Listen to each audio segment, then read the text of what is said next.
Kana bitaw ang pastor bitaw nga mag ana-ana lang anang mga kabalayan. Ana din siya. Duha man sila. Oh. Nya katong yang kauban, sige daladalag do kasako bitaw. Si dadag do kasako. So lang sila, wa pa lagi wan. Buto pukok balo sa isulod.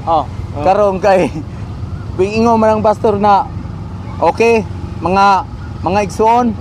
Kay naamang kita sa kuan sa Panginoon labi na sa kalisdanan. Aduna ako ibasahon niyo na Biblia. Di basa na siya. Di pero tindaghan ng mga tao nang wan kay wan gud primero ba itong anak na dagang nanool. Ana din ang pastor. Mutuo mo sa dili. Kaning atong lugar karon. Paasuhon ko ni pinaagi sa kong gamahanang kamot. Na. Asob! Dabig Dabig aso lagi. pastor gyud. Wan yun na, si Power ba? Pastor gyud siya. Si power gyud. Pag utro na po niya, halad ang mga tao. Ala, kuot sa mga kwarta, halad. Asob! Bulot na po. Pagbulot na po sa asob. Pastor gyud. Mga tao. Halad lagi mga tao. Kuan gito siya. Panap. Grabe ka power ba? Oh. Siya sa kuan. Perting pangalad, daghan na kay income. Pakusgan pa na ko ang aso. Volume na. Bulyuman yun niya. Minalas break ba?